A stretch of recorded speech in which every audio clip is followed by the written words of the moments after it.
शाम तकरीबन 4 वजे होएगी सैचरडे ਨੂੰ 17 तरीक ਨੂੰ। आओ जी भाई साहब भाई गुरसेवक सिंह जी 7:45। वाहिगुरू जी का खालसा वाहिगुरू जी की फतेह।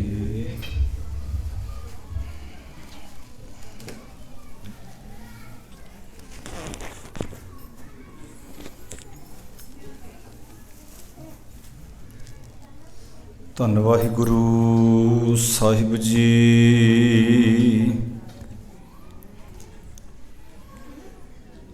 ਤੇਰੇ ਕਵਨ ਕਵਨ ਗੁਣ ਕਹਿ ਕਹਿ ਗਾਵਾਂ, ਤੂੰ ਸਾਹਿਬ ਗੁਣੀ ਨਿਧਾਨਾ। ਤੁਮਰੀ महिमा बरन ना सको, तू ठाकुर ऊच भगवाना। सूरा सो पहचानिया, जो लर दीन के हेत। पुरजा पुरजा कट मारे, कबहू ना छाड़े खेत। वह प्रगट्यो मर्द अगमड़ा, वरियाम अकेला। वाह वाह गोविंद सिंह, आपे गुर चेला। सतनाम श्री वाहिगुरु जी। बाबा जिस तू दे सोई जन पावे, पावे ता सो जन देह जिसनो। होर क्या करें विचारिया, बाबा जिस तू देह सोई जन पावे। पावे ता सो जन देह जिसनो। होर क्या करें विचारिया, एक भरम भूले फिरै दह दिश। एक नाम लाग सवारिया, गुर प्रसादी मन पया निर्मल। जिन्ना भाना पावे कह नानक, जिस देह प्यारे। सोई जन पावे कह नानक, जिस देह प्यारे। सोई जन पावे।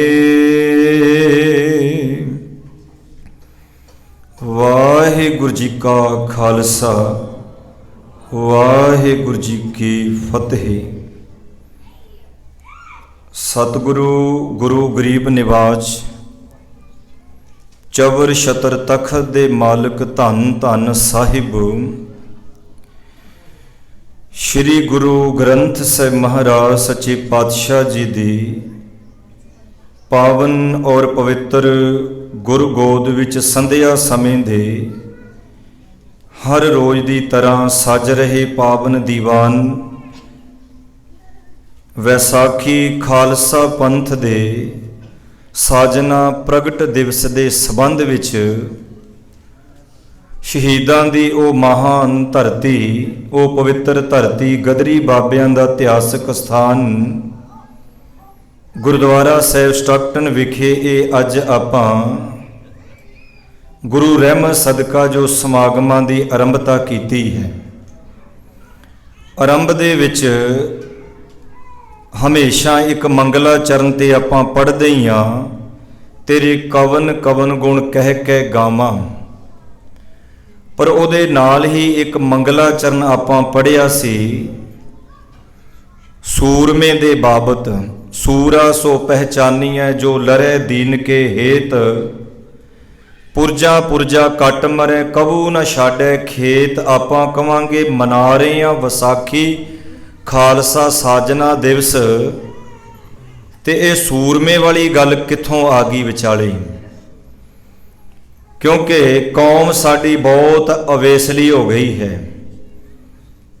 13 ਅਪ੍ਰੈਲ 1978 ਨੂੰ 13 ਸਿੰਘਾਂ ਨੂੰ ਸ਼ਹੀਦ ਕੀਤਾ ਗਿਆ ਸੀ ਨਿਰੰਕਾਰੀ ਗੁਰਬਚਨੇ ਬਿੱਜੂ ਵੱਲੋਂ।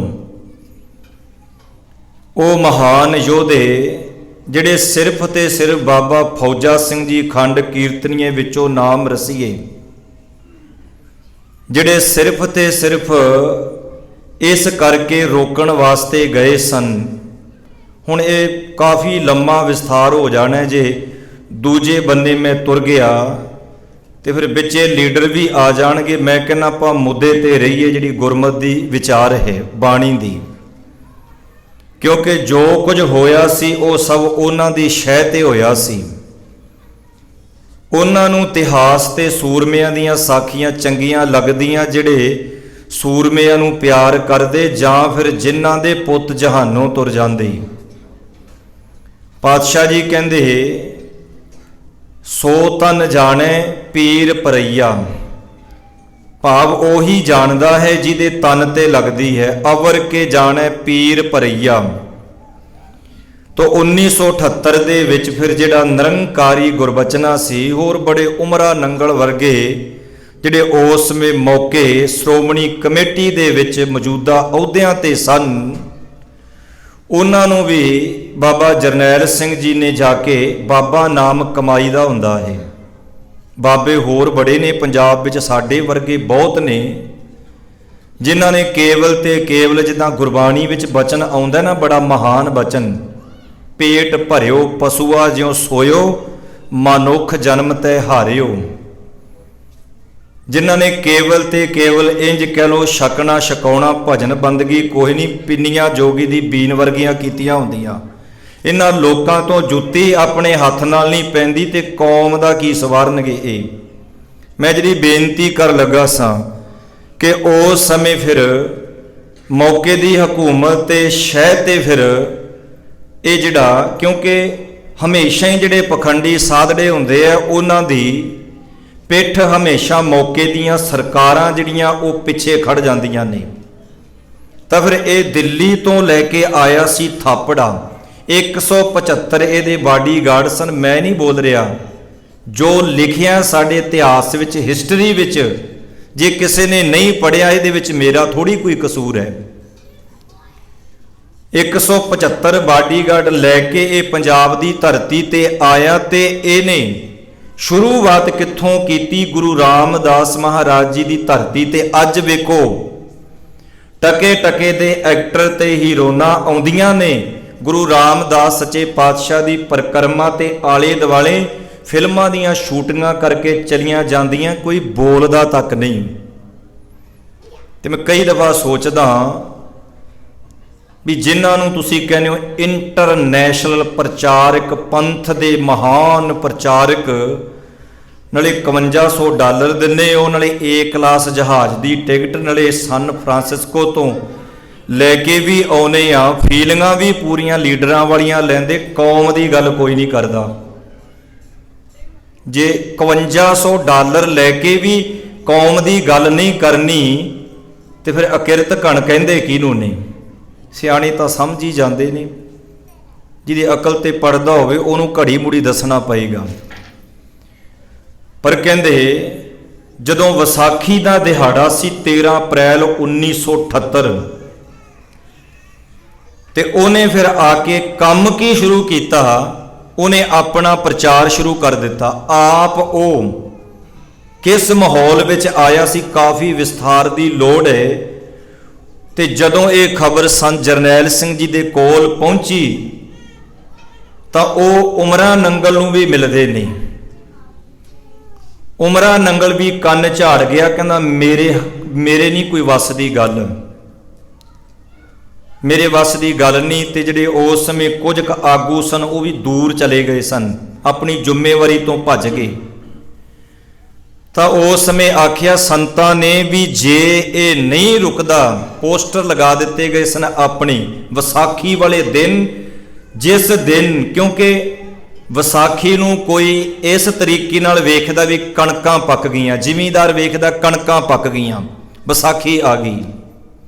ਕਈ ਸੱਜਣ ਵੇਖਦੇ ਨੇ ਕਿ ਅੱਜ ਵਿਸਾਖ ਦਾ ਨਵਾਂ ਮਹੀਨਾ ਸ਼ੁਰੂ ਹੋਇਆ। ਵੈਸੇ ਜੋ ਨਾਨਕਸ਼ਾਹੀ ਕੈਲੰਡਰ ਜੋ ਇਸ ਗੁਰੂ ਘਰ ਦੇ ਪ੍ਰਬੰਧਕ ਸੱਜਣਾ ਸੰਗਤਾਂ ਵੱਲੋਂ ਸਥਾਪਿਤ ਹੈ ਨਾ, ਉਹਦੇ ਮੁਤਾਬਕ ਕੱਲ ਨੂੰ ਇੱਕ ਵਿਸਾਖ ਸ਼ੁਰੂ ਹੈ। ਕੋਈ ਕਹਿੰਦਾ ਵੀ ਇਹ ਵਿਸਾਖ ਦਾ ਮਹੀਨਾ ਸ਼ੁਰੂ ਹੋਇਆ ਹੈ, ਕੋਈ ਇਸ ਐਂਗਲ ਤੋਂ ਦੇਖਦਾ ਹੈ। ਪਰ ਗੁਰਮਤ ਦੇ ਵਿੱਚ ਇਹ ਜਿਹੜਾ ਵਿਸਾਖ ਦਾ ਮਹੀਨਾ, ਇੱਕ ਵਿਸਾਖ, ਮਹੀਨੇ ਹੋਰ ਵੀ ਨੇ, ਪਰ ਕੁਝ ਮਹੀਨੇ ਐਦਾਂ ਦੇ ਹੁੰਦੇ ਨੇ ਜਿਹੜੇ ਕਿ ਕੌਮ ਦੇ ਵਿੱਚ ਇਤਿਹਾਸਕ ਬਣ ਜਾਂਦੇ ਨੇ। ਵਿਸਾਖੀਆਂ ਪਹਿਲਾਂ ਵੀ ਮਨਾਈਆਂ ਜਾਂਦੀਆਂ ਸਨ। ਗੁਰੂ ਗੋਬਿੰਦ ਸਿੰਘ ਮਹਾਰਾਜ ਜੀ ਦੇ ਸਮੇਂ 1685 ਦੇ ਵਿੱਚ ਵੀ ਵਿਸਾਖੀ ਮਨਾਈ ਗਈ। ਪਰ ਇਤਿਹਾਸਕ ਵਿਸਾਖੀ ਇਹ ਹੈ ਜਿਹਦੇ ਸੰਬੰਧ ਵਿੱਚ ਆਪਾਂ ਇਹ ਜੋੜ ਮੇਲਾ ਕਰ ਰਹੇ ਹਾਂ। ਉਹਨੂੰ ਰੋਕਣ ਦੀ ਕੋਸ਼ਿਸ਼ ਕੀਤੀ ਤੇ ਸੰਤ ਕਹਿਣ ਲੱਗੇ ਵੀ ਜੇ ਇਹਨੂੰ ਤੁਸੀਂ ਨਹੀਂ ਰੋਕਣਾ, ਬਈ ਜੇ ਇਹ ਸਰਕਾਰੀ ਸਾਨ ਸਾਧੜਾ ਨਹੀਂ ਰੁਕਦਾ, ਤਾਂ ਸੰਤ ਕਹਿੰਦੇ ਅਸੀਂ ਜਾ ਕੇ ਇਹਨੂੰ ਰੋਕਾਂਗੇ। ਗੁਰੂ ਰਾਮਦਾਸ ਜੀ ਦੇ ਦਰ ਤੇ ਇਹ ਉਹ ਵੀ ਵਿਸਾਖੀ ਵੇਲੇ ਦਿਨ ਇਹ ਕੁਝ ਕਰੇ, ਇਹ ਕੌਮ ਦੇ ਜ਼ਖਮਾਂ ਦੇ ਉੱਪਰ ਇੱਕ ਨੂਣ ਭੁੱਕਣ ਵਾਲੀ ਗੱਲ ਹੋਏਗੀ। ਉਸ ਸਮੇਂ ਜਦੋਂ ਉਹ ਤਿਆਰੀ ਕਰਨ ਲੱਗੇ ਨਾ, ਤਾਂ ਜਿਹੜੀਆਂ ਸੰਗਤਾਂ ਸਨ, ਨਾਲ ਦੇ ਸਿੰਘ ਜਿਹੜੇ ਬਚਨਾਂ ਤੋਂ ਕੁਰਬਾਨ ਜਾਂਦੇ ਸਨ, ਉਹ ਕਹਿਣ ਲੱਗੇ ਜੀ ਤੁਸੀਂ ਨਾ ਜਾਓ, ਅਸੀਂ ਜਾਂਦੇ ਹਾਂ। 13 ਸਿੰਘ ਗਏ ਸਨ, ਸਤਨਾਮ ਵਾਹਿਗੁਰੂ ਦਾ ਜਾਪ ਕਰਦੇ, ਜੋ ਲਿਖਿਆ ਜੋ ਮੈਂ ਪੜ੍ਹਿਆ, ਜਾ ਕੇ ਉਹਨਾਂ ਨੂੰ ਰੋਕਣ ਵਾਸਤੇ। ਤੇ ਉਹਨਾਂ ਨੇ ਕੁਛ ਨਹੀਂ, ਕਿਉਂਕਿ ਪਿੱਛੋਂ ਸ਼ੈ ਮਿਲੀ ਹੋਈ ਸੀ ਵੀ ਉਹ ਆਉਣਗੇ ਜ਼ਰੂਰ। ਬਹਾਨਾ ਤੁਸੀਂ ਇਹ ਦੇਣਾ ਕਿ ਵੀ ਇਹ ਸਾਡੇ ਸਮਾਗਮ ਦੇ ਵਿੱਚ ਹਲਚਲ ਪਾਉਂਦੇ ਨੇ, ਇਹ ਤਰਥੱਲੀ ਮਚਾ ਰਹੇ ਨੇ। ਬਸ ਫਿਰ ਕੀ ਸੀ, ਧੂਆਂ ਧਾਰ ਗੋਲੀਆਂ ਚਲਾਈਆਂ ਗਈਆਂ, ਜਿਹਦੇ ਵਿੱਚ ਕਈ ਰਿਕਸ਼ਾ ਚਾਲਕ ਵੀ ਵਿਚਾਰੇ ਗਰੀਬ ਮਾਰੇ ਗਏ ਸਨ। 13 ਸਿੰਘਾਂ ਦੀ ਉਸ ਦਿਨ ਫਿਰ ਸ਼ਹਾਦਤ ਹੋਈ ਸੀ। ਵਿਸਾਖੀ ਵਾਲੇ ਦਿਨ ਹੈ ਕੋਈ ਪੰਜਾਬ ਵਿੱਚ ਡੇਰਾ ਜਿਹੜਾ 1978 ਦੇ ਸਿੰਘਾਂ ਨੂੰ ਯਾਦ ਕਰਦਾ ਹੋਵੇ? ਮਨਾਈ ਚਲੋ, ਬਰਸੀਆਂ ਖਿਮਾ ਕਰਿਓ। ਤੇ ਇੱਕ ਹੋਰ ਬੇਨਤੀ ਕਰਦੇ ਹਾਂ, ਸਾਡੇ ਕੌਮੀ ਇਤਿਹਾਸਕ ਦਿਹਾੜਿਆਂ ਦਾ ਵੀ ਘਾਣ ਕੀਤਾ ਗਿਆ ਤਾਂ ਕਿ ਕੌਮੀ ਇਤਿਹਾਸਕ ਦਿਹਾੜੇ ਬਿਲਕੁਲ ਕੌਮ ਨੂੰ ਵਿਸਰ ਜਾਣ, ਖਤਮ ਹੋ ਜਾਣ। ਕੋਈ ਟਾਵਾਂ ਹੋਏਗਾ ਸਥਾਨ ਜਿੱਥੇ ਇਹ ਮਨਾਇਆ ਗਿਆ ਹੋਵੇਗਾ। ਵਿਸਾਖੀ ਦਿਹਾੜੇ ਦੇ ਨਾਲ ਨਾਲ ਇਹਨਾਂ ਮਹਾਨ ਯੋਧਿਆਂ ਦੀ ਸ਼ਹਾਦਤ। ਵੇਖੋ, ਸੰਗਤ ਗੁੱਸਾ ਤਾਂ ਕਰੇ ਜੇ ਮੈਂ ਆਪਣੇ ਪਰਿਵਾਰ ਦੀ ਗੱਲ ਕਰਦਾ ਹੋਵਾਂ, ਜੇ ਮੈਂ ਆਪਣੇ ਪਿਓ ਦੀ ਵਡਿਆਈ ਕਰਦਾ ਹੋਵਾਂ, ਭਰਾਵਾਂ ਦੀ ਕਰਦਾ ਹੋਵਾਂ, ਤਾਂ ਤੇ ਕੋਈ ਮੂੰਹ ਬਣਾਵੇ। ਪਰ ਜੇ ਮੈਂ ਗੱਲ ਹੀ ਕੌਮ ਦੇ ਸ਼ਹੀਦਾਂ ਦੀ ਕਰਦਾ, ਤੁਹਾਡੇ ਘਰੇ ਕੋਈ ਬੰਦਾ ਆਵੇ, ਲੰਗਰ ਪਾਣੀ ਛਕ ਲੇ, ਪ੍ਰਸ਼ਾਦਾ ਪਾਣੀ ਛਕੇ, ਤੇ ਛਕਣ ਤੋਂ ਬਾਅਦ ਉਹ ਤੁਹਾਡੇ ਨਾਲ ਗੁੱਸੇ ਹੋ ਜਾਏ, ਫਿਰ ਤੁਸੀਂ ਵੇਖੋ ਤੁਹਾਡੇ ਮਨ ਤੇ ਕੀ ਬੀਤੇਗੀ। ਜਿਸ ਗੁਰੂ ਕੋਲ ਆਪਾਂ ਆਉਨੇ ਆ, ਲੰਗਰ ਪ੍ਰਸ਼ਾਦਾ ਪਾਣੀ ਛਕਦੇ ਆ, ਬਹਿਣ ਦਾ ਮਾਹੌਲ ਬੜਾ ਵਧੀਆ ਹੈ, ਤੇ ਉਸ ਗੁਰੂ ਕੋਲੋਂ ਸਭ ਕੁਝ ਛਕ ਕੇ ਤੇ ਉਸ ਗੁਰੂ ਦੀ ਜਦੋਂ ਗੱਲ ਕੰਨ ਵਿੱਚ ਪਵੇ ਤੇ ਉਦੋਂ ਆਪਾਂ ਗੁੱਸੇ ਹੋ ਜਾਈਏ, ਤੇ ਫਿਰ ਗੁਰੂ ਕੀ ਕਹਿੰਦਾ ਹੋਵੇਗਾ? ਅਕਿਰਤ ਕਹਾਣੀ ਕਹੇਗਾ ਗੁਰੂ। ਖੈਰ, ਬੇਨਤੀ ਕਰ ਲੱਗਾ ਸਾਂ ਕਿ ਅੱਜ ਉਹਨਾਂ ਮਹਾਨ ਯੋਧਿਆਂ ਨੂੰ ਵੀ ਆਪਾਂ ਯਾਦ ਕਰ ਰਹੇ ਹਾਂ। ਖਾਲਸਾ ਜਿਹੜਾ ਲਫ਼ਜ਼ ਹੈ, ਇਹ ਹੈ ਅਰਬੀ ਭਾਸ਼ਾ ਦਾ, ਜਿਹਨੂੰ ਕਹਿੰਦੇ ਨੇ ਬਾਦਸ਼ਾਹ। ਤੇ ਬਾਦਸ਼ਾਹ ਆਪਣੀ ਜ਼ਮੀਨ ਜਾਇਦਾਦ ਦਾ ਖੁਦ ਆਪ ਮਾਲਕ ਹੁੰਦਾ ਹੈ, ਤੇ ਗੁਰੂ ਨੇ ਖਾਲਸਾ ਬਣਾਇਆ ਹੈ। ਖਾਲਸਾ ਕੌਣ ਹੈ? ਜਿਹਦੇ ਅੰਦਰ ਭਰਮ ਕੋਈ ਨਹੀਂ। ਕਿਉਂਕਿ ਅੱਜ ਦਾ ਜਿਹੜਾ ਬਚਨ ਮੈਂ ਕਹਿੰਦਾ, ਧੰਨ ਨੇ ਗੁਰੂ ਅਮਰਦਾਸ ਜੀ, ਧੰਨ ਗੁਰੂ ਗ੍ਰੰਥ ਸਾਹਿਬ ਸੱਚੇ ਪਾਤਸ਼ਾਹ। ਜਿਵੇਂ ਜਿਵੇਂ ਦਿਹਾੜਾ ਜਿਸ ਦਿਨ ਕਿਸੇ ਵੀ ਤਰੀਕੇ ਦਾ ਹੁੰਦਾ ਹੈ, ਤਾਂ ਸਤਿਗੁਰੂ ਉਦਾਂ ਦਾ ਹੀ ਬਚਨ ਸਾਹਮਣੇ ਲੈ ਆਉਂਦੇ ਨੇ। ਆਨੰਦ ਸਾਹਿਬ ਦਾ ਪਾਠ ਸਾਰੀਆਂ ਸੰਗਤਾਂ ਨੂੰ ਯਾਦ ਹੈ, ਤੁਹਾਨੂੰ ਸਭ ਨੂੰ। ਪਰ ਅੱਜ ਇਹ ਜਿਹੜੀ ਪੌੜੀ ਆਈ ਹੈ ਇਹਦੇ ਵਿੱਚ ਭਰਮ ਦੀ ਗੱਲ ਕੀਤੀ ਹੈ। ਇੱਕ ਭਰਮ ਭੂਲੇ ਫਿਰੈ ਦਹਿ ਦਿਸ਼, ਵੀ ਕਈ ਭਰਮ ਦੇ ਵਿੱਚ ਪੈ ਕੇ ਦਰ ਦਰ ਤੇ ਭਟਕ ਰਹੇ ਨੇ। ਉਹਨਾਂ ਮਹਾਨ ਯੋਧਿਆਂ ਦੀ 13 ਸਿੰਘਾਂ ਦੀ ਸ਼ਹਾਦਤ ਹੋਈ, ਉਹਨਾਂ ਨੇ ਆਪਣਾ ਆਪ, ਫਿਰ ਇੱਥੋਂ ਲਹਿਰ ਸ਼ੁਰੂ ਹੋਈ ਸੀ। ਪਹਿਲਾਂ ਨਹੀਂ ਸੰਤ ਜਰਨੈਲ ਸਿੰਘ ਜੀ ਨੇ ਜਾਂ ਸਿੰਘਾਂ ਨੇ ਕਿਸੇ ਤੇ ਕੋਈ ਕੁਝ ਵੀ ਵਾਰ ਤੱਕ ਨਹੀਂ ਸੀ ਕੀਤਾ। ਇੱਥੋਂ ਲਹਿਰ ਹੋਈ। ਉਹ ਚੁੱਪ ਕਰਕੇ ਬਹਿਣ ਵਾਲੇ ਨਹੀਂ ਸੀ, ਅਜੋਕੇ ਨਹੀਂ ਸਨ ਕਿ ਕੌਮ ਦਾ ਘਾਣ ਹੋਈ ਜਾਵੇ, ਨੌਜਵਾਨਾਂ ਦੀ ਫੜੋ ਫੜਾਈ ਹੋ ਜੇ ਤੇ ਲੋਕ ਮੂੰਹ 'ਚ ਘੁੰਗਣੀਆਂ ਪਾ ਕੇ ਬਹਿ ਜਾਣ ਕੌਮ ਦੇ ਆਗੂ। ਪਰ ਬਾਬਾ ਜਰਨੈਲ ਸਿੰਘ ਜੀ ਮਹਾਂਪੁਰਖ ਬੈਠੇ ਨਹੀਂ ਸਨ। ਉਹ ਕਹਿਣ ਲੱਗੇ ਨਹੀਂ, ਹੁਣ ਤੇ ਇਹ ਸ਼ੁਰੂ ਹੋ ਚੁੱਕੀ ਹੈ ਲਹਿਰ। ਤੇ ਫਿਰ ਰਾਤੋਂ ਰਾਤ ਹੀ ਫਿਰ ਤੁਸੀਂ ਵੇਖਦੇ ਉਹਨੂੰ ਸਰਕਾਰੀ ਗੱਡੀ 'ਚ ਬਿਠਾ ਕੇ ਤੇ ਉਹਦਾ ਜਿਹੜਾ ਕੇਸ ਪਹਿਲਾਂ ਚੱਲਦਾ ਸੀ ਉਹ ਤਬਦੀਲ ਕਰਕੇ ਅੰਮ੍ਰਿਤਸਰ ਤੋਂ ਹਰਿਆਣੇ ਕਰਨਾਲ ਦੇ ਵਿੱਚ, ਕਰਨਾਲ ਤੋਂ ਗਾਂ ਦੀ ਗਾਂ ਵਿੱਚ ਹੀ ਰਫਾ ਦਫਾ ਹੋ ਗਿਆ। ਭਾਵ ਹਮੇਸ਼ਾ ਹੀ ਸਾਡੇ ਨਾਲ ਜ਼ਿਆਦਤੀਆਂ ਹੋਈਆਂ ਨੇ, ਹਮੇਸ਼ਾ ਹੀ। ਵੇਖੋ ਮੈਂ ਆਪਣੀ ਜ਼ਿੰਦਗੀ ਵਿੱਚ ਗੁਰੂ ਕੋਲ ਬੈਠਾ, ਅੱਜ ਤੱਕ ਵੋਟ ਨਹੀਂ ਪਾਈ। 2 ਵਾਰੀ ਵੋਟ ਪਾਈ ਹੈ ਮੈਂ ਸਿਰਫ ਤੇ ਸਿਰਫ ਸਿਮਰਨਜੀਤ ਸਿੰਘ ਮਾਨ ਨੂੰ, ਹੋਰ ਕਿਸੇ ਨੂੰ ਨਹੀਂ। ਕੋਈ ਕੁਛ ਵੀ ਕਵੇ, ਲੱਖਾਂ ਦੀ ਤਾਦਾਦ ਦੇ ਵਿੱਚ ਜੇ ਵਿਦੇਸ਼ਾਂ ਦੇ ਵਿੱਚ ਅੱਜ ਨੌਜਵਾਨ ਆਪਣੀ ਵਧੀਆ ਜ਼ਿੰਦਗੀ ਭੋਗ ਰਹੇ ਨੇ ਤਾਂ ਉਸ ਯੋਧੇ ਦੀ ਬਦੌਲਤ ਭੋਗ ਰਹੇ ਨੇ। ਉਹ ਗੱਲ ਵੱਖਰੀ ਹੈ, ਬਾਅਦ ਚ ਕੋਈ ਇਕਿਰਤ ਕਣ ਬਣ ਜੇ ਤੇ ਬਣ ਜੇ। ਖੈਰ, ਜਿਹੜੀ ਮੈਂ ਅਰਜ਼ ਕਰਨ ਲੱਗਾ ਸਾਂ, ਉਸ ਲਹਿਰ ਤੇ ਸੰਤਾਂ ਦੀ ਫੋਟੋ ਘਰ ਵਿੱਚ ਵੀ ਕੋਈ ਰੱਖਣ ਨੂੰ ਤਿਆਰ ਨਹੀਂ ਸੀ। ਅੱਜ ਨੌਜਵਾਨ ਟੀ-ਸ਼ਰਟਾਂ ਤੇ ਘਰਾਂ ਤੇ ਗੱਡੀਆਂ ਦੇ ਵਿੱਚ ਜੇ ਲਾ ਰਹੇ ਨੇ ਤਾਂ ਇਹ ਉਸ ਯੋਧੇ ਦੀ ਹੀ ਬਦੌਲਤ ਹੈ। ਖੈਰ, ਮੈਂ ਵਿਸ਼ੇ ਵੱਲ ਆ ਜਾ। ਧੰਨ ਸ਼੍ਰੀ ਗੁਰੂ ਗੋਬਿੰਦ ਸਿੰਘ ਮਹਾਰਾਜ ਸੱਚੇ ਪਾਤਸ਼ਾਹ, ਕੱਲ ਦਾ ਜਿਹੜਾ ਇਤਿਹਾਸਕ ਪ੍ਰਸੰਗ ਸੀ ਕਿ ਗੁਰੂ ਤੇਗ ਬਹਾਦਰ ਮਹਾਰਾਜ ਸੱਚੇ ਪਾਤਸ਼ਾਹ ਜੀ ਦੀ ਸ਼ਰਨ ਦੇ ਵਿੱਚ, ਜਾਂ ਗੁਰੂ ਪਾਤਸ਼ਾਹ ਜੀ ਨੂੰ ਜਿਹੜੀ ਬਿਲਾਸਪੁਰ ਦੀ ਰਾਣੀ ਸੀ ਚੰਪਾ ਦੇਵੀ, ਤੇ ਬਿਲਾਸਪੁਰ ਦੇ ਰਾਜੇ ਦੀ ਮੌਤ ਹੋ ਗਈ, ਅਕਾਲ ਚਲਾਣਾ ਕਰ ਗਿਆ। ਤੇ ਚੰਪਾ ਰਾਣੀ ਨੇ ਕਿਵੇਂ ਆਖਿਆ ਵੀ ਤੁਸੀਂ ਆਓ, ਪਰਜਾ ਡੋਲ ਰਹੀ ਹੈ, ਡਾਵਾਂਡੋਲ ਹੁੰਦੀ ਹੈ। ਸਤਿਗੁਰੂ ਪਹੁੰਚੇ, ਪਰਿਵਾਰ ਸਮੇਤ ਉਹਨਾਂ ਦੇ ਦੁੱਖ ਦਰਦ ਨੂੰ ਵੰਡਾਇਆ। ਗੁਰੂ ਜਾਂ ਸੰਤ ਜੇ ਕਿਸੇ ਦੀ ਪਰਖ ਕਰਨੀ ਹੋਵੇ ਨਾ, ਉਹਦੇ ਜੀਵਨ ਦੇ 4 ਪਹਿਲੂ ਵਾਚ ਲਓ। ਅਸੀਂ 4 ਪਹਿਲੂ ਨਹੀਂ ਵਾਚਦੇ, ਅਸੀਂ ਬਾਹਰੋਂ ਹੀ ਵਾਚਦੇ ਹਾਂ, ਬਾਹਰੋਂ ਹੀ। 4 ਪਹਿਲੂ ਕਿਹੜੇ ਨੇ? ਇੱਕ ਤਾਂ ਉਹਦਾ ਹੁੰਦਾ ਹੈ ਜੀਵਨ ਸਮਾਜਿਕ, ਇੱਕ ਹੁੰਦਾ ਹੈ ਪਰਿਵਾਰਕ, ਇੱਕ ਹੁੰਦਾ ਹੈ ਵਿਵਹਾਰਕ, ਇੱਕ ਹੁੰਦਾ ਹੈ ਧਾਰਮਿਕ। 4 ਪ੍ਰਕਾਰ ਦਾ ਜੀਵਨ। ਧਾਰਮਿਕ ਜੀਵਨ ਤੇ ਉਹਦੇ ਕੋਲ ਹੁੰਦਾ ਹੀ ਹੈ। ਧਰਮ ਦੇ ਅਰਥ ਨੇ ਭਾਵ ਉਹ ਆਪਣੇ ਫਰਜ਼ਾਂ ਪ੍ਰਤੀ ਸੁਚੇਤ ਹੈ। ਦੂਜਾ, ਉਹ ਸਮਾਜ ਦੇ ਵਿੱਚ ਵੀ ਵਿਚਰਦਾ ਹੈ।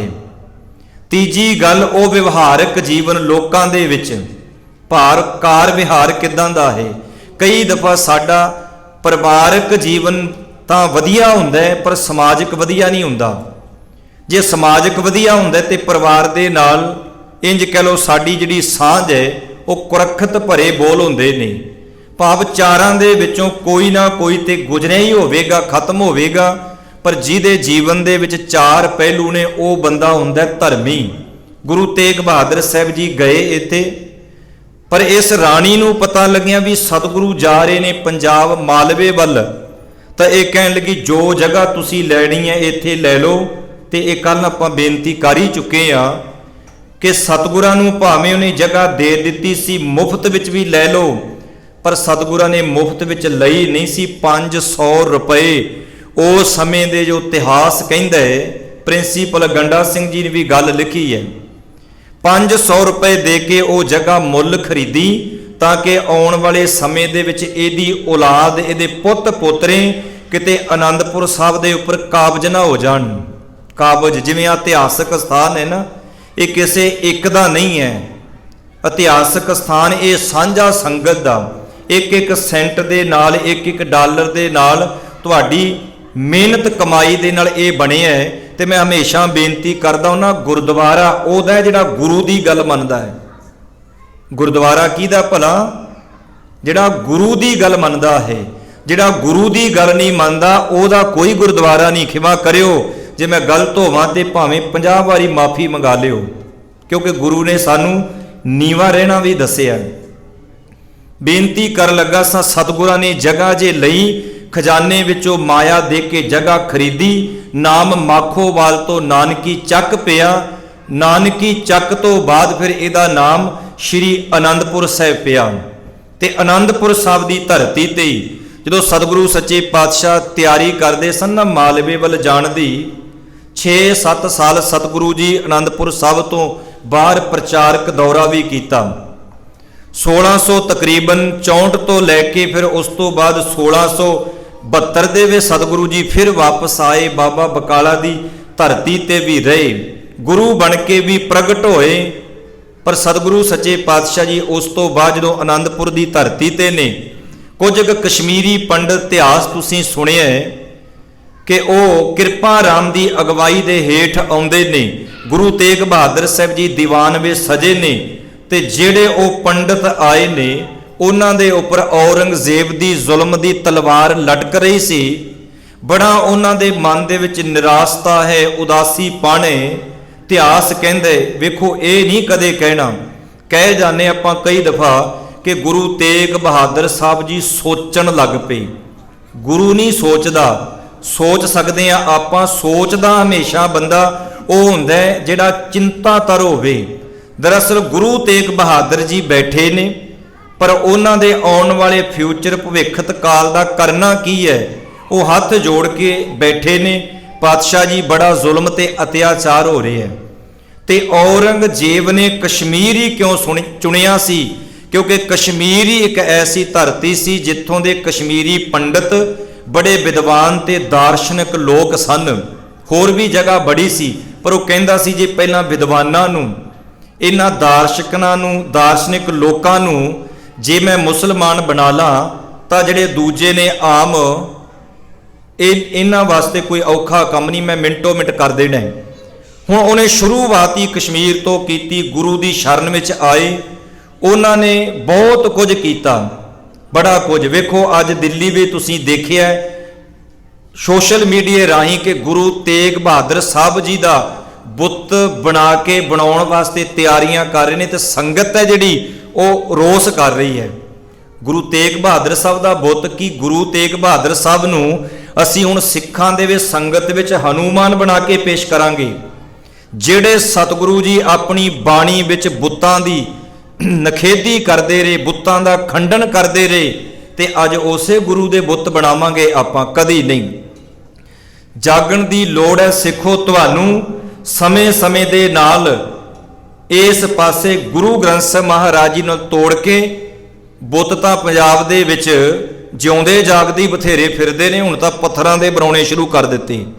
बुत किते कल्ले पत्थरां दे हुंदे ने, ਉਹ लोक भी ते बोती ने जिहड़े कौम दी गल नहीं करदे, ਉਹ लोक भी ते बोती ने जिहड़े अंम੍ਰਿਤ पान करके गुरु ग्रंथ साहिब महाराज जी दी हजूरी विचों प्रसाद मिलदा है ते दूजे बने आप प्रसाद दे रहे ने।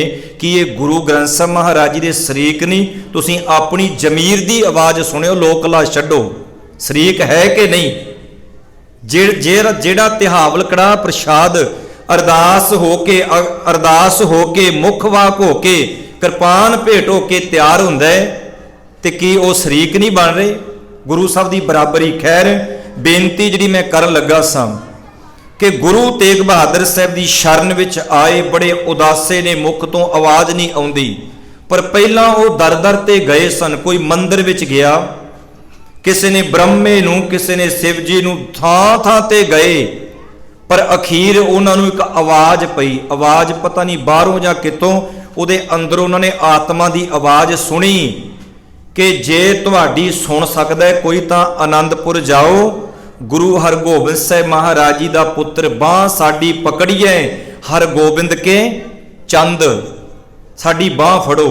इतिहास कहंदा बाला प्रीतम गोबिंद जी आए ने, ਤੇ ਉਹ ਆ ਕੇ ਕਹਿੰਦੇ ਨੇ ਕਿ ਪਿਤਾ ਜੀ ਗੁਰੂ ਦਰਬਾਰ ਦੇ ਵਿੱਚ ਤਾਂ ਕੋਈ ਰੋਂਦਾ ਆਉਂਦਾ ਤੇ ਹੱਸਦਾ ਜਾਂਦਾ ਹੈ, ਇਹ ਰੋਂਦੀ ਆਏ ਨੇ ਤੇ ਕੀ ਨਾ ਰੋਂਦੇ ਹੀ ਚਲੇ ਜਾਣਾ? ਇਹਨਾਂ ਦੀ ਨਿਰਾਸ਼ਤਾ ਕੀ ਹੈ?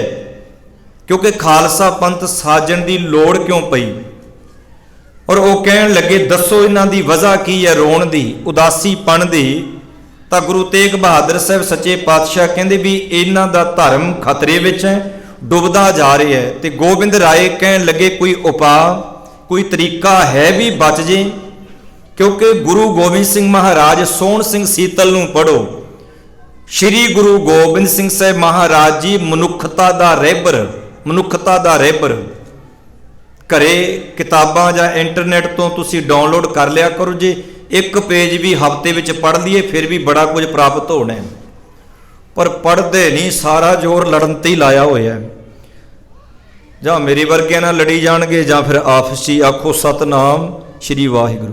ਹਾਂ, ਜੇ ਕੋਈ ਗਲਤ ਹੋ ਰਿਹਾ ਫਿਰ ਲੜਨਾ ਵੀ ਗਲਤ ਨਹੀਂ। ਜੇ ਗਲਤ ਹੋ ਰਿਹਾ ਨਾ ਫਿਰ ਲੜਨਾ ਨਹੀਂ ਗਲਤ। ਜਿਹੜੀ ਮੈਂ ਬੇਨਤੀ ਕਰਨ ਲੱਗਾ ਸਾਂ ਵੀ ਆਪਾਂ ਪੜ੍ਹਦੇ ਘਾਟਾਂ ਤੇ ਲੜਦੇ ਬਹੁਤਾਂ, ਪਰ ਸੋਹਣ ਸਿੰਘ ਸੀਤਲ ਕਹਿੰਦਾ ਮਨੁੱਖਤਾ ਦਾ ਗੁਰੂ ਗੁਰੂ ਗੋਬਿੰਦ ਸਿੰਘ ਮਹਾਰਾਜ ਮਨੁੱਖਤਾ ਦਾ ਗੁਰੂ ਹੈ, ਕੱਲਾ ਸਿੱਖਾਂ ਦਾ ਨਹੀਂ।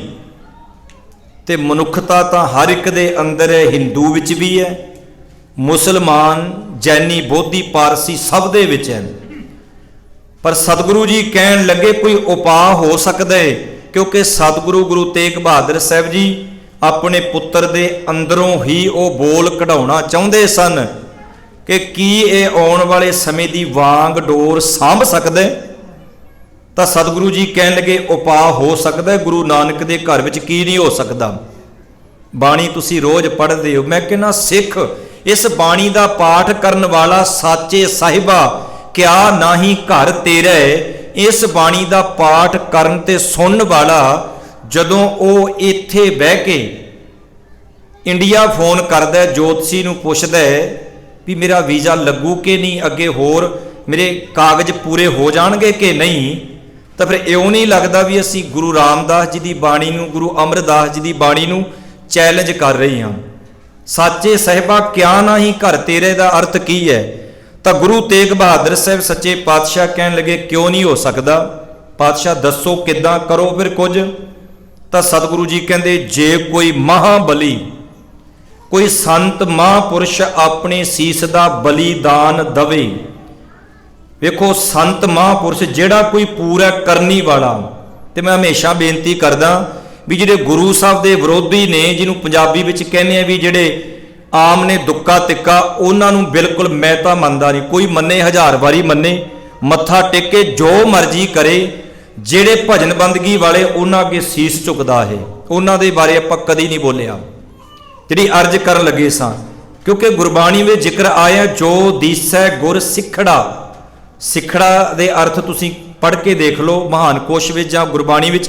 ਸਿੱਖੜਾ ਦੇ ਅਰਥ ਹੁੰਦੇ ਨੇ ਬਹੁਤ ਪਿਆਰਾ, ਪਰ ਸਿੱਖੜਾ ਲਫ਼ਜ਼ ਵੀ ਬਦਨਾਮ ਹੋ ਗਿਆ। ਹੁਣ ਅਗਲਾ ਭਲਾ ਕੀ ਕਹਿੰਦਾ, ਗੁਰਦੁਆਰੇ 'ਚ ਐਵੇਂ ਸਿਖੜੇ ਇਕੱਠੇ ਹੋਏ ਆ। ਕਹਿੰਦੇ ਆ ਨਾ ਪੰਜਾਬ ਵਿੱਚ ਆ ਕਿੰਨੇ ਸਿਖੜੇ ਫਿਰਦੇ ਨੇ, ਜਦੋਂ ਕਿ ਸਿੱਖੜਾ ਲਫ਼ਜ਼ ਪਿਆਰ ਦਾ ਨਾਮ ਹੈ।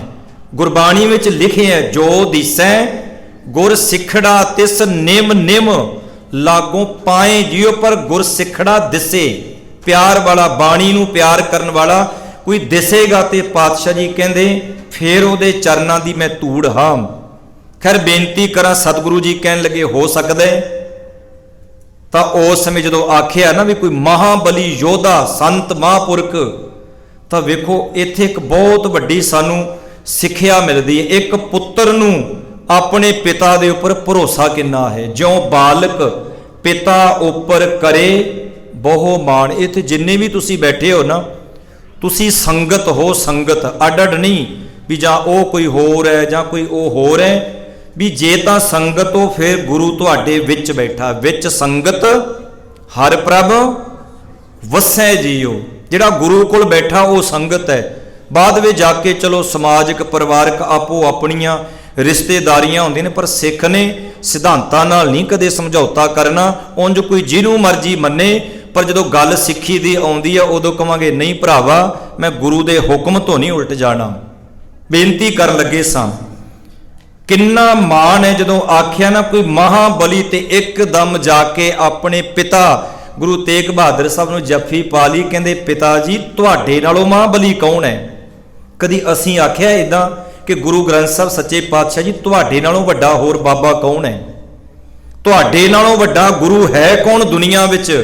ਪੜ੍ਹੀ ਵੀ ਜਾਂਦੇ ਆ, ਸਭ ਤੇ ਵੱਡਾ ਸਤਿਗੁਰ ਨਾਨਕ ਜਿਨ ਕਲ ਰਾਖੀ ਮੇਰੀ, ਤੇ ਗੁਰੂ ਦੀ ਹਜ਼ੂਰੀ ਦੇ ਵਿੱਚ ਪੈਰੀ ਹੱਥ ਵੀ ਲਾਈ ਜਾਂਦੇ ਆ, ਪੈਰੀ ਹੱਥ ਵੀ ਪੜ੍ਹੀ ਵੀ ਜਾਂਦੇ ਆ। ਹਕੀਕਤ ਹੈ। ਕਈ ਇੱਕ ਕਹਿੰਦੇ ਜੀ ਬਾਬਿਆਂ ਤੇ ਬਹੁਤ ਤਵੇ ਲਾਉਂਦੇ ਹੋ। ਮੈਂ ਕਿਹਾ ਵੀ ਜਿਹੜੇ ਬੰਦਗੀ ਵਾਲੇ ਆ ਨਾ ਉਹਨਾਂ ਤੇ ਨਹੀਂ, ਜਿਹੜੇ ਸਾਡੇ ਬਾਬੇ ਧੰਨ ਗੁਰੂ ਗ੍ਰੰਥ ਸਾਹਿਬ ਮਹਾਰਾਜ ਜੀ ਨਿਰਾਦਰੀ ਕਰਦੇ ਆ ਨਾ, ਤਵਾ ਨਹੀਂ, ਇਹ ਸੱਚਾਈ ਹੈ। ਮੈਂ ਕੱਲ ਵੀ ਅਰਜ਼ ਕੀਤੀ ਸੀ, ਭਾਈ ਸਾਹਿਬ ਕਹਿੰਦੇ ਸਨ ਅਮਰਜੀਤ ਸਿੰਘ ਜੀ ਵੀ ਕੱਲ ਵਾਲੀ ਗੱਲ ਬੜੀ ਵਧੀਆ ਸੀ। ਗੁਰੂ ਦੀ ਗੱਲ ਹਮੇਸ਼ਾ ਹੀ ਵਧੀਆ ਹੈ ਕਿ ਜੇ ਗੁਰੂ ਗ੍ਰੰਥ ਸਾਹਿਬ ਮਹਾਰਾਜ ਜੀ ਦੀ ਤਾਬਿਆ ਗੁਰੂ ਨਾਨਕ ਸਾਹਿਬ ਐਦਾਂ ਜਿਵੇਂ ਭਾਈ ਸਾਹਿਬ ਬੈਠੇ ਐਦਾਂ ਪ੍ਰਗਟ ਹੋ ਕੇ ਬਹਿ ਜਾਣ ਨਾ ਸਾਹਮਣੇ ਤੇ ਸਾਨੂੰ ਕਥਾ ਕਰਕੇ ਸੁਣਾਉਣ, ਮੇਰੇ ਖਿਆਲ 'ਚ ਆਪਾਂ ਗੁਰੂ ਨਾਨਕ ਸਾਹਿਬ ਨੂੰ ਵੀ ਲੋਕ ਬਾਂਹ ਫੜ ਕੇ ਬਾਹਰ ਕੱਢ ਦੇਣ। ਇਹ ਹਕੀਕਤ ਹੈ ਵੀ ਜਦੋਂ ਗੁਰੂ ਨਾਨਕ, ਕਿਉਂਕਿ ਬਾਬਰ ਨੂੰ ਜਦੋਂ ਜਾਬਰ ਕਿਹਾ ਸੀ ਤਾਂ ਗੁਰੂ ਨਾਨਕ ਸਾਹਿਬ ਨੇ ਉਸ ਸੱਚ ਦਾ ਜਿਹੜਾ ਸੀ ਨਾ, ਉਹ ਸੱਚ ਦੀਆਂ ਕਸਵੱਟੀਆਂ ਆਪਣੇ ਤਨ ਤੇ ਝੱਲੀਆਂ ਸਨ। ਹੁਣ ਜਦੋਂ ਆਖਿਆ ਵੀ ਤੁਹਾਡੇ ਨਾਲੋਂ ਮਾਂ ਬਲੀ ਕੌਣ ਹੈ, ਤਾਂ ਪਿਤਾ ਗੁਰੂ ਤੇਗ ਬਹਾਦਰ ਸਾਹਿਬ ਸੱਚੇ ਪਾਤਸ਼ਾਹ ਜੀ ਬੜੇ ਪਿਆਰ ਦੇ ਨਾਲ ਕਹਿਣ ਲੱਗੇ, ਬਸ ਆਹੀ ਜੋ ਤੁਹਾਡੇ ਅੰਦਰ ਸੀ ਇਹ ਬੋਲ ਕਢਾਉਣੇ ਸਨ। 9.5 ਸਾਲ ਦੀ ਉਮਰ ਸੀ ਤੇ 12 ਸਾਲ ਦੀ ਉਮਰ ਵਿੱਚ ਬਾਲਾ ਪ੍ਰੀਤਮ ਗੋਬਿੰਦ ਰਾਏ ਦੀ ਸ਼ਾਦੀ ਕਰ ਦਿੱਤੀ ਸੀ, ਇਤਿਹਾਸ ਕਹਿੰਦਾ ਹੈ। ਪਰ ਜੇ ਕਹੀਏ 12 ਸਾਲ ਦਾ ਬੱਚਾ ਕੀ ਹੈ, ਵੀ ਇੰਨੀ ਛੋਟੀ ਉਮਰ ਵਿੱਚ ਸ਼ਾਦੀ ਕਿਉਂ? ਕਿਉਂਕਿ ਲਾਹੌਰ ਦਾ ਰਹਿਣ ਵਾਲਾ ਹਰਜਸ ਖੱਤਰੀ, ਉਹਦੀ ਬੇਟੀ ਜੀਤੋ ਆਨੰਦਪੁਰ ਸਾਹਿਬ ਆਏ ਸਨ। ਪਤਾ 12 ਸਾਲ ਦੀ ਉਮਰ ਵਿੱਚ ਕਿਉਂ ਸ਼ਾਦੀ ਕੀਤੀ ਸੀ? ਕਿਉਂਕਿ ਗੁਰੂ ਤੇਗ ਬਹਾਦਰ ਸਾਹਿਬ ਜੀ ਨੂੰ ਪਤਾ ਸੀ ਵੀ ਸਾਡੇ ਸਰੀਰ ਦੇ ਬਲੀਦਾਨ ਦਿੱਤੇ ਤੋਂ ਬਿਨਾ ਮਨੁੱਖਤਾ ਦਾ ਭਲਾ ਨਹੀਂ ਹੋਣਾ। ਤੇ ਔਰੰਗਜ਼ੇਬ ਨੇ ਜਿਹੜਾ ਜ਼ੁਲਮ ਦਾ ਦਰਿਆ ਵਗਾਇਆ ਹੈ, ਉਹਨੂੰ ਜੇ ਠੱਲ ਪਾਉਣੀ ਹੈ ਕਹੀ ਦੇ ਨਾਲ, ਮਿੱਟੀ ਚੁੱਕ ਕੇ ਨੱਕੇ ਬੰਨ੍ਹ ਕੇ ਨਹੀਂ ਠੱਲ ਪੈਣੀ। ਉਸ ਜ਼ੁਲਮ ਦੇ ਦਰਿਆ ਨੂੰ ਜੇ ਠੱਲ ਪੈਣੀ ਹੈ, ਸੀਸ ਦਾ ਬਲੀਦਾਨ ਦੇਣਾ ਹੀ ਪਏਗਾ। ਜੋ ਨਰ ਦੁੱਖ ਮੈਂ, ਆਪਾਂ ਪੜ੍ਹ ਲਈਏ ਇੱਕ ਵਾਰੀ ਸਾਰੀ ਸੰਗਤ। ਜੋ ਨਰ ਦੁੱਖ ਮੈਂ ਦੁੱਖ ਨਹੀਂ ਮਾਨੈ, ਜੋ ਨਰ ਦੁੱਖ ਮੈਂ ਦੁੱਖ ਨਹੀਂ ਮਾਨੈ, ਜੋ ਨਰ ਗੱਜ ਵੱਜ ਕੇ, ਜੋ ਨਰ ਦੁੱਖ ਮੈਂ ਦੁੱਖ ਨਹੀਂ ਮਾਨੈ, ਜੋ ਨਰ ਦੁੱਖ ਮੈਂ ਦੁੱਖ ਨਹੀਂ ਮਾਨੈ, ਜੋ ਨਰ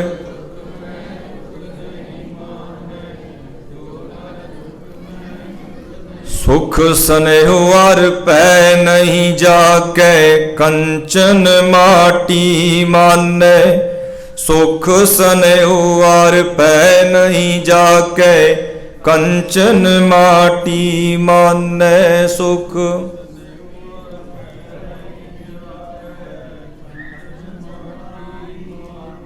ਸੁਖ ਸਨੇਹੁ ਅਰ ਪੈ ਨਹੀਂ ਜਾਕੈ, ਕੰਚਨ।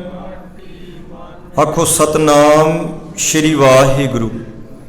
ਧੰਨ ਗੁਰੂ ਤੇਗ ਬਹਾਦਰ ਸਾਹਿਬ ਸੱਚੇ ਪਾਤਸ਼ਾਹ ਜੀ ਨੇ ਇੰਨੀ ਛੋਟੀ ਉਮਰ ਵਿੱਚ ਸ਼ਾਦੀ ਕਰਨ ਦਾ ਭਾਵ ਇਹ ਸੀ ਕਿ ਵੀ ਅਸੀਂ ਤੇ ਹੁਣ ਆਪਣੀ ਸੀਸ ਦਾ ਬਲੀਦਾਨ, ਵੇਖੋ ਗੁਰੂ ਤੇਗ ਬਹਾਦਰ ਸਾਹਿਬ ਜੀ ਨੇ ਪਹਿਲਾਂ ਗੱਲ ਬਾਣੀ ਵਿੱਚ ਕਹੀ ਤੇ ਫਿਰ ਉਸੇ ਗੱਲ ਨੂੰ ਗੁਰੂ ਸਾਹਿਬ ਜੀ ਨੇ ਪ੍ਰੈਕਟੀਕਲ ਕਰਕੇ ਵੀ ਦੱਸਿਆ।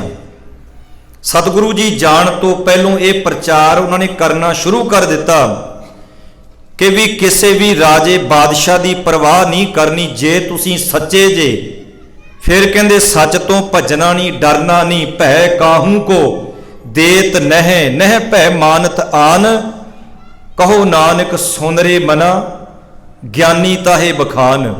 ਬ੍ਰਹਮ ਗਿਆਨੀ ਕੌਣ ਹੈ? ਨਾ ਜਿਹੜਾ ਡਰਦਾ ਤੇ ਨਾ ਕਿਸੇ ਨੂੰ ਡਰਾਉਂਦਾ। ਤੇ ਗੁਰੂ ਤੇਗ ਬਹਾਦਰ ਸਾਹਿਬ ਜੀ ਨੇ ਫਿਰ ਇਹ ਬਚਨ ਆਖਿਆ, ਜਾਓ ਔਰੰਗਜ਼ੇਬ ਨੂੰ ਜਾ ਕੇ ਕਹਿ ਦੋ ਜੇ ਗੁਰੂ ਤੇਗ ਬਹਾਦਰ ਸਾਹਿਬ ਜੀ ਈਨ ਮੰਨ ਲੈਣ ਤੇ ਕਸ਼ਮੀਰੀ ਪੰਡਤ ਤੇ ਸਾਰੇ ਹਿੰਦੁਸਤਾਨ ਦੇ ਹਿੰਦੂ ਮੁਸਲਮਾਨ ਹੋਣਾ ਪ੍ਰਵਾਨ ਕਰ ਲੈਣਗੇ। ਜਦੋਂ ਆਪਾਂ ਰਮਜ ਪਿੱਛੇ ਰਹੱਸ ਵੇਖਦੇ ਹਾਂ ਤੇ ਬਹੁਤ ਵੱਡਾ ਹੈ। ਜਿਉਂ ਬਾਲਕ ਪਿਤਾ ਉੱਪਰ ਕਰੇ ਬਹੁ ਮਾਣ, ਬੁਲਾਇਆ ਬੋਲੇ ਗੁਰ ਕੈ ਭਾਣ। ਇੱਕ ਮਾਸੂਮ ਬੱਚੇ ਨੂੰ ਆਪਣੀ ਮਾਂ ਤੇ ਆਪਣੇ ਮਾਂ ਪਿਓ ਤੇ ਬਹੁਤ ਮਾਣ ਹੁੰਦਾ ਹੈ। ਉਹਨੂੰ ਪਤਾ ਵੀ ਮੈਂ ਜੋ ਮੰਗਾਂਗਾ ਇਹਨੇ ਲੈ ਕੇ ਦੇਣਾ ਹੈ, ਤੇ ਉਹਨੂੰ ਵੀ ਹਿਸਾਬ ਆ ਜਾਂਦਾ ਹੈ। ਬਟਨ ਦੱਬ ਦਿਓ ਇਹਦਾ ਉੱਪਰਲਾ ਦੱਬ ਦਿਓ ਵੀ ਜੋ ਆਪਾਂ ਮੰਗਾਂਗੇ ਉਹ ਮਿਲ ਹੀ ਜਾਣਾ ਹੈ। ਪਰ ਉਸੇ ਸਮੇਂ ਜਦੋਂ ਉਹ ਮੰਗਦਾ ਤੇ ਮਿਲ ਵੀ ਜਾਂਦਾ ਹੈ। ਤੇ ਹੁਣ ਗੁਰੂ ਤੇਗ ਬਹਾਦਰ ਸਾਹਿਬ ਜੀ ਬਖਸ਼ਿਸ਼ਾਂ ਦੇ ਮਾਲਕ, ਤੇ ਉਹਨਾਂ ਨੇ ਗੁਰਮੁਖੋਂ ਫਿਰ ਤਿਆਰੀ ਕੀਤੀ। ਇੱਥੇ ਦੋ ਚੀਜ਼ਾਂ ਨੇ, ਇੱਕ ਤਾਂ ਬਾਲਾ ਪ੍ਰੀਤਮ ਗੋਬਿੰਦ ਰਾਏ ਦਾ ਅਕੀਦਾ ਯਕੀਨ ਵੇਖੋ ਕਿੰਨਾ ਵੱਡਾ ਹੈ।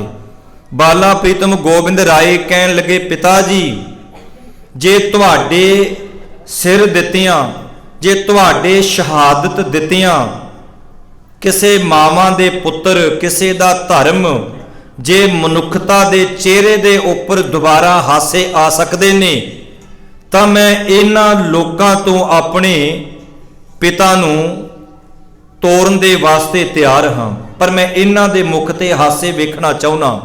ਤੇ ਗੁਰੂ ਤੇਗ ਬਹਾਦਰ ਸਾਹਿਬ ਜੀ ਨੇ ਤਿਆਰੀ ਕੀਤੀ। ਇਤਿਹਾਸ ਪ੍ਰਕਰਨ ਲੰਬਾ ਹੈ। ਗੁਰੂ ਤੇਗ ਬਹਾਦਰ ਸਾਹਿਬ ਸੱਚੇ ਪਾਤਸ਼ਾਹ ਦਿੱਲੀ ਪਹੁੰਚਦੇ ਨੇ 1675 ਦੇ ਵਿੱਚ। 11 ਨਵੰਬਰ ਗੁਰੂ ਤੇਗ ਬਹਾਦਰ ਸਾਹਿਬ ਜੀ ਦੀ ਸ਼ਹਾਦਤ ਹੁੰਦੀ ਹੈ, ਤੇ 1675 ਦੇ ਵਿੱਚ ਹੀ ਗੁਰੂ ਗੋਬਿੰਦ ਸਿੰਘ ਸਾਹਿਬ ਮਹਾਰਾਜ ਭਾਵ ਬਾਲਾ ਪ੍ਰੀਤਮ ਜੀ ਨੂੰ ਗੁਰਤਾ ਗੱਦੀ ਪ੍ਰਾਪਤ ਹੁੰਦੀ ਹੈ। ਤੇ ਜਦੋਂ ਪਿਤਾ ਗੁਰੂ ਤੇਗ ਬਹਾਦਰ ਸਾਹਿਬ ਜੀ ਦਾ ਸੀਸ ਜਦੋਂ ਦਿੱਲੀ ਭਾਈ ਜੈਤਾ ਲੈ ਕੇ ਆਉਂਦਾ, ਲੱਖੀ ਸ਼ਾਹ ਵਣਜਾਰਾ ਧੜ ਚੁੱਕ ਕੇ ਲੈ ਜਾਂਦਾ। ਔਰੰਗਜ਼ੇਬ ਦੀ ਤਲਵਾਰ ਇਹ ਕਹਿੰਦੀ ਆ, ਉਹ ਸਿੱਖੋ ਜੇ ਤੁਸੀਂ ਸਿੱਖ ਜਿਉਂਦੇ ਜੇ ਕਿਸੇ ਵਿੱਚ ਹਿੰਮਤ ਹੈ, ਧੜ ਤੇ ਸਿਰ ਸੀਸ ਚੁੱਕ ਕੇ ਵਿਖਾਇਓ, ਚੁੱਕ ਕੇ ਵਿਖਾਇਓ। ਵਕਤ ਵਿਚਾਰੇ ਸੋ ਬੰਦਾ ਹੋਏ, ਉਹਨੇ ਐਲਾਨੀਆਂ ਇਹ ਗੱਲ ਕਹੀ, ਕੁਦਰਤੋਂ ਕੋਈ ਰੱਬ ਦੀ ਨੇਤ ਕੌਤਕ ਗੁਰੂ ਦਾ ਆਂधी ਤੂਫਾਨ ਚੱਲਿਆ। ਤੋ ਕਹਿੰਦੇ ਜਿਹੜਾ ਧੜ ਹੈ ਲੱਖੀ ਸ਼ਾਹ ਵਣਜਾਰਾ ਲੈ ਗਿਆ, ਤੇ ਜਿਹੜਾ ਸੀਸ ਹੈ ਉਹ ਭਾਈ ਜੈਤਾ। ਰਸਤੇ ਵਿੱਚ 5 ਪੜਾਅ ਕੀਤੇ, ਉਹ ਆਪਾਂ ਕੱਲ ਜ਼ਿਕਰ ਕਰਾਂਗੇ। ਤੇ ਕੀਰਤਪੁਰ ਸਾਹਿਬ ਦੀ ਧਰਤੀ ਤੇ ਭਾਈ ਜੈਤਾ ਆਉਂਦਾ, ਤੇ 8 ਕਿਲੋਮੀਟਰ ਦੀ ਦੂਰੀ ਹੈ ਆਨੰਦਪੁਰ ਸਾਹਿਬ ਤੇ ਕੀਰਤਪੁਰ ਸਾਹਿਬ, ਤੁਹਾਨੂੰ ਪਤਾ ਹੋਵੇ। ਔਰ ਸਤਿਗੁਰੂ ਸੱਚੇ ਪਾਤਸ਼ਾਹ ਬਾਲਾ ਪ੍ਰੀਤਮ ਤੇ ਮਾਤਾ ਜੀ, ਮਾਤਾ ਨਾਨਕੀ, ਮਾਤਾ ਗੁਜਰ ਕੌਰ ਜੀ, ਇਹ ਆਉਂਦੇ ਨੇ, ਸੀਸ ਤੱਕਦੇ ਨੇ। ਤਾਂ ਉਸ ਸਮੇਂ ਬਾਲਾ ਪ੍ਰੀਤਮ ਜੀ ਇਹ ਵੀ ਪੁੱਛਦੇ ਨੇ ਕਿ ਜੈਤਿਆ, ਜਦੋਂ ਇਹ ਵਾਕਿਆ ਹੋਇਆ ਸੀ ਸ਼ਹਾਦਤ ਵਾਲਾ, ਕਿ ਉੱਥੇ ਕੋਈ ਹੋਰ ਸਿੱਖ ਨਹੀਂ ਸੀ? ਤਾਂ ਭਾਈ ਜੈਤਾ ਕਹਿੰਦਾ, ਸੱਚੇ ਪਾਤਸ਼ਾਹ ਸਿੱਖ ਤਾਂ ਬਹੁਤ ਸੀ, ਪਰ ਸਿੱਖ ਸਿੱਖੀ ਤੋਂ ਹੀ ਇਨਕਾਰੀ ਹੋ ਗਏ, ਕਿਉਂਕਿ ਮਰੇ ਮੁਕਰੇ ਦਾ ਇਲਾਜ ਕੋਈ ਨਹੀਂ। ਸਿੱਖ ਸਿੱਖੀ ਤੋਂ ਇਨਕਾਰੀ ਹੋ ਗਏ। ਤਾਂ ਉਸ ਸਮੇਂ ਕਲਗੀਧਰ ਦਸ਼ਮੇਸ਼ ਪਿਤਾ ਨੇ ਕਹਿੰਦੇ, ਸੁਨ ਕਰ ਕਲਗੀਧਰ ਐਸੇ ਬੋਲੇ ਗਰਜਤ ਜਲ ਧਰ ਜੈਸੇ, ਇੱਕ ਐਸੋ ਪੰਥ ਬਣਾऊं ਸਕਲ ਜਗਤ ਬਿਖੈ ਬਹੁ ਵਿਦ ਭਾऊं, ਲਾਖੋ ਨਰ ਜਗ ਕੇ ਇੱਕ ਥਾਏ ਤਾਂ ਮੈਂ ਮਿਲੈ ਏਕ ਸਿੰਘ ਜਾਏ। ਤੇ ਕਲਗੀਧਰ ਦਸ਼ਮੇਸ਼ ਪਿਤਾ ਕਹਿੰਦੇ, ਹੈ ਐਦਾਂ ਹੋਇਆ, ਸਿੱਖ ਸਿੱਖੀ ਤੋਂ ਇਨਕਾਰੀ ਹੋ ਗਏ। ਪਾਤਸ਼ਾਹ ਕਹਿੰਦੇ, ਮੈਂ ਆਪਣੇ ਸਿੱਖਾਂ ਦਾ ਸਰੂਪ ਹੀ ਐਦਾਂ ਦਾ ਘੜ ਦਿਆਂਗਾ, ਉਹ ਜਿੰਨਾ ਮਰਜ਼ੀ ਛੁਪਣ ਦੀ ਕੋਸ਼ਿਸ਼ ਕਰੇ, ਉਹਦਾ ਚਿਹਰਾ, ਉਹਦੀ ਦਸਤਾਰ, ਉਹਦਾ ਕੜਾ, ਉਹਦੇ ਕਕਾਰ ਹੋਣ ਤੇ ਸਿੱਖ ਕੜਾ ਵੀ ਨਹੀਂ ਪਾਉਂਦੇ। ਜੇ ਕਿਸੇ ਨੇ ਨਹੀਂ ਪਾਇਆ ਨਾ, ਜੇ ਅੰਮ੍ਰਿਤ ਛਕਣ ਨੂੰ ਨਹੀਂ ਦਿਲ ਕਰਦਾ, ਗੁਰੂ ਦੀ ਨਿਸ਼ਾਨੀ ਕੜਾ ਜ਼ਰੂਰ ਪਾ ਲਓ। ਇਹਨਾਂ ਬੂਬਣੇ ਸਾਧੜਿਆਂ ਦੇ ਪਿੱਛੇ ਲੱਗ ਕੇ, ਬਾਹਮਣਾਂ ਦੇ ਪਿੱਛੇ ਚਾਂਦੀ ਦੇ ਕੜੇ ਪਾ ਲਏ ਤੁਸੀਂ ਨੌਜਵਾਨਾਂ ਨੇ। ਜਦੋਂ ਪ੍ਰਸ਼ਾਦ ਲੈਂਦੇ ਮੈਂ ਟੋਕਦਾ ਉਹਨਾਂ ਨੂੰ, ਚਾਂਦੀ ਦੇ ਕੜੇ ਪਾ ਲਏ। ਕਈ ਮੈਂ ਨੌਜਵਾਨ ਵੇਖੇ, ਉਹਨਾਂ ਨੇ ਸਰਬਲੋ ਦੇ 2-2 ਕੜੇ ਪਾਏ, ਐਡੇ ਐਡੇ ਮੋਟੇ। ਕਈ ਕੰਮ ਦਿੰਦੇ ਆ ਕੜਾ, ਹਥਿਆਰ ਵੀ ਹੈ। ਜੇ ਕੋਈ ਨਾ ਹੀ ਟਲੇ ਫਿਰ ਨਾਸਾਂ ਤੇ ਵੀ ਠੋਕੀਦਾ ਹੈ। ਬਾਅਦ 'ਚ ਜੋ ਹੁੰਦਾ ਉਹ ਤੇ ਹੋ ਹੀ ਜਾਂਦਾ। ਗੁਰੂ ਨੇ ਕੜਾ ਬਖਸ਼ਿਆ। ਕੱਲ ਨੂੰ ਮੈਂ ਕੜੇ ਦੇ ਸੰਬੰਧ ਵਿੱਚ ਜ਼ਰੂਰ ਬੇਨਤੀ ਕਰੂੰਗਾ, ਕੜਾ ਕਿਵੇਂ ਬਣਿਆ, ਕਿਉਂ ਬਣਿਆ, ਗੁਰੂ ਨੇ ਸਾਡੇ ਤੱਕ ਕਿਵੇਂ ਪਹੁੰਚਾਇਆ।